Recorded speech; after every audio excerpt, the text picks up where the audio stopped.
Election লড়লাম এখানে 3 বার, একবার হাওড়া, 2 বারে চৌরঙ্গিতে কংগ্রেস থেকে। 4 বার আমি কাউন্সিলর।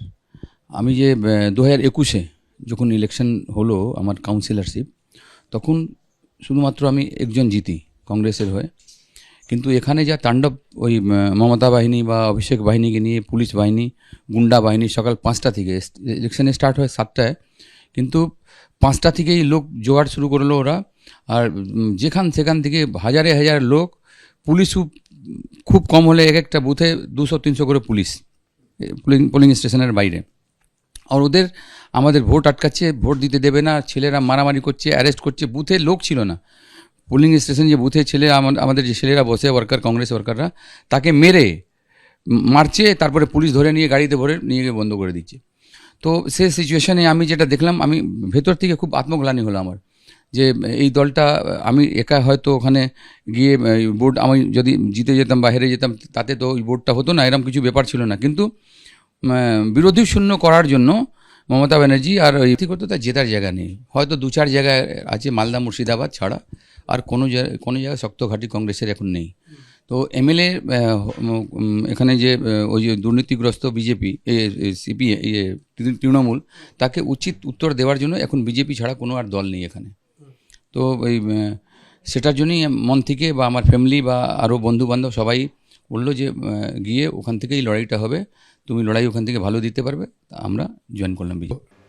সাপ্লিমেন্টারি তালিকায় নাম ডিলিটেড, আর তার প্রতিবাদে জেলায় জেলায় বিক্ষোভ। কোথাও রাস্তায় বসে পড়ে প্রতিবাদ, কোথাও টায়ার জ্বালিয়ে বিক্ষোভ। ফর্ম 6 আলাদা করে সিইওর অফিসে জমা দেওয়া হচ্ছে। হেরে যাওয়ার আতঙ্ক এইরকম ভয়ের সৃষ্টি করতে পারে, এরকম মানসিক বিকৃতির সৃষ্টি করতে পারে, এই প্রথমবার দেখলাম। আর কিছুদিন বাদেই ভোট, তার মধ্যে তৃণমূল বিজেপির বাগযুদ্ধ চরমে। বিজেপি যখন মমতা বন্দ্যোপাধ্যায়ের বিরুদ্ধে দিল্লিতে নির্বাচন কমিশনে নালিশ জানাচ্ছে, তখন কলকাতায় মুখ্য নির্বাচনী আধিকারিকের অফিসে শটান গিয়ে বিস্ফোরক অভিযোগ করলেন অভিষেক বন্দ্যোপাধ্যায়। আমাদের কাছে সুনির্দিষ্ট তথ্য রয়েছে যে আজকে এই 6-7 ঘন্টায় প্রায় 30,000 ফর্ম 6 অবৈধভাবে, যারা বাংলার ভোটার নয়, যাদের বিহার, ইউপির ভোটার লিস্টে নাম রয়েছে, যেমন নোয়াপাড়ায় স্পেসিফিক আমার কাছে খবর রয়েছে যে 650-700 ফর্ম 6 জমা পড়েছে। ব্যারাকপুরে জমা পড়েছে, এদিকে পূর্ব মেদিনীপুরের এগড়ার ফর্ম 6 জমা পড়েছে। নর্থ কলকাতার 3টে বিধানসভা কেন্দ্রে জোড়াসাঁকো, শ্যামপুকুর, চৌরঙ্গি ফর্ম 6 জমা পড়েছে, এবং সব মিলিয়ে প্রায় 30,000 ফর্ম 6 জমা পড়েছে। 30,000 আবেদনেই এত চিন্তা, তার মানে তৃণমূল কংগ্রেস যে নির্বাচনী লড়াইয়ের আগেই যে হেরে গিয়েছে, এই বক্তব্য থেকে সেটাই পরিষ্কারভাবে প্রমাণ হচ্ছে। সোমবারই মমতা বন্দ্যোপাধ্যায়ের বিরুদ্ধে দিল্লিতে নির্বাচন কমিশনে নালিশ জানায় বিজেপি। ভোটারদের ভয় দেখানোর অভিযোগে প্রচারে নিষেধাজ্ঞার দাবি তোলে তাঁরা। এবার নির্বাচন কমিশনে গিয়ে বিজেপি ও নির্বাচন কমিশনকে এক নিশানায় রেখে আক্রমণ শানালেন অভিষেক বন্দ্যোপাধ্যায়। অমিত মালব্য আজকে ফোন করে সিইও কে প্রেসার দিয়ে জোর জবরদস্তি এই ফর্ম 6 জমা করিয়েছে। বাংলার ডেমোগ্রাফি যদি কেউ চেঞ্জ করে, বিজেপি চেঞ্জ করছে। অভিষেকের কোনো কথার কোনো গুরুত্ব বাঙালি দিতে নারাজ, কোনো আগ্রহী নেই, কোনো প্রতিষ্ঠাও নেই ওনার কথার। তৃণমূল যাচ্ছে, বিজেপি আসছে, এটাই ধ্রুব সত্য।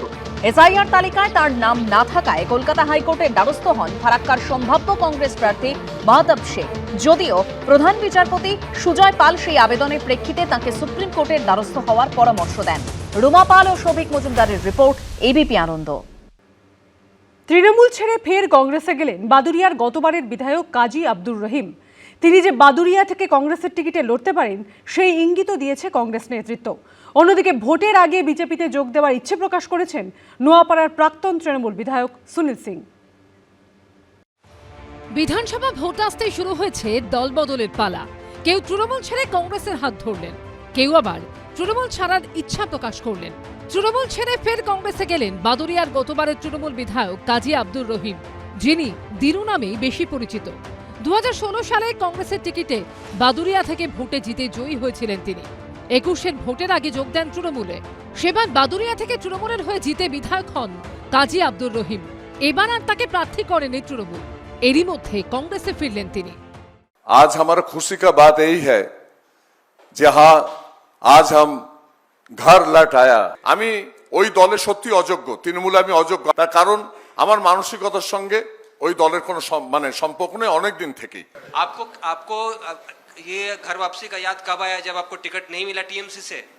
जो पूछा है ये तो सही है, लेकिन दिया नहीं तो हम आया। কাজী আব্দুর রহিম যে বাদুরিয়া থেকে কংগ্রেসের টিকিটে লড়তে পারেন, এই দিন সেই ইঙ্গিত দিয়েছে কংগ্রেস নেতৃত্ব। परसों की सीईसी में रिक्वेस्ट की थी कि जो इनकी सीट है उसको हमने पेंडिंग किया था कि पहले फॉर्मली ये ज्वाइन करें, आपसे बात करें, ये क्यों तृणमूल छोड़ के आए हैं और क्यों कांग्रेस ज्वाइन करना चाहते, वो इम्पोर्टेंट विषय है। যেটুকু যা কিছু হয় বা হয়ে থাকে সবটাই রাজ্য পার্টির অনুমোদন ছাড়া, আর দল ছাড়বেন কি না ছাড়বেন এটা নিজস্বতা একান্ত ব্যাপার। এখানে ব্যক্তিগত ক্যারিসমা বা ইমেজ বলে কিছু নেই। 294টি কেন্দ্রে 294টিতেই প্রার্থী মমতা বন্দ্যোপাধ্যায়। এরই মধ্যে বিজেপিতে যোগ দেওয়ার ইচ্ছা প্রকাশ করেছেন নোয়াপাড়ার প্রাক্তন তৃণমূল বিধায়ক সুনীল সিং। তৃণমূল তো আমি 2022-এ জয়েন করি, তারপরে কোনো তৃণমূল আমার কোনো জায়গায় রাখিনি, কোনো দরকার প্রয়োজন পড়েনি তৃণমূলে। এখন তৃণমূলে প্রয়োজন পড়েছে, সুনীল সিং দরকার আছে, আবার নিয়ে খেলবে। তো সুনীল সিং উপরে কী বিশ্বাস করবে তৃণমূল কংগ্রেস? ওরা তো বিশ্বাসই করে না আমার উপরে যে আমি তৃণমূল কংগ্রেস করি না। তো যেখানে বিশ্বাস নেই ওখানে থাকা উচিত না। বিজেপিতে যোগ দেওয়ার চান্স বেশি আছে।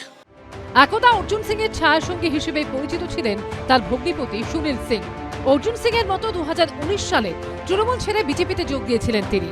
2021 সালের বিধানসভা ভোটে নোয়াপাড়া কেন্দ্রে বিজেপির প্রার্থী হিসেবে দাঁড়ালেও হেরে যান। পরের বছর বিজেপি ছেড়ে তৃণমূলে ফিরে যান তিনি। গত কয়েক মাসে তৃণমূলে তিনি ছিলেন বিক্ষুব্ধ। এরই মধ্যে গত বছর শুভেন্দু অধিকারীর সঙ্গে সুনীল সিং এর সাক্ষাৎ ঘিরে জল্পনার বারুদ চলেছিল। এবার ভোটের কদিন আগে তার বিজেপিতে যোগদানের ইচ্ছা প্রকাশ, যা ঘিরে চড়ছে পারদ। আমি ব্যক্তিগতভাবে আমি কথা বলে নেব, আমি জানি না কি বলেছেন কি বলেননি, কিন্তু আমার নির্বাচন যে পরিচালন কমিটি তার মধ্যে সুনীল সিং নেই। আগে তো ওনাকে তৃণমূল কংগ্রেস ছাড়তে হবে, তো তৃণমূল কংগ্রেসও থাকবো, আবার বেসুরাও হব, আবার পদেও থাকবো, সবটা তো হবে না। সোমবারে বিধায়ক পদ থেকে ইস্তফা দিলেন ভরতপুরের বিদায়ী বিধায়ক হুমায়ুন কবির। কোনো রাজনৈতিক দল তাদের 148-এর সংখ্যায় পৌঁছাতে পারবে না। আমরা অনেক সংখ্যা নিয়ে আসব এবং আগামী দিনে 18তম বিধানসভায় 7ই মে শপথের দিনে হুমায়ুন কবির যারা তার সহকর্মী তারা অনেক উল্লেখযোগ্য ভূমিকা নিয়ে পশ্চিম, অর্থাৎ আপনারা ডিসাইডিং ফ্যাক্টর হবেন বলে নিশ্চিত। ভোটের এক মাসও বাকি নেই, কিন্তু রাজনৈতিক দলগুলোয় নেতাদের যোগ বিয়োগ এখনও শেষ হচ্ছে না। বিজেন্দ্র সিংহ, সমীরণ পাল ও উজ্জ্বল মুখোপাধ্যায়ের রিপোর্ট, এবিপি আনন্দ। এবিপি আনন্দ, এগিয়ে থাকে, এগিয়ে রাখে।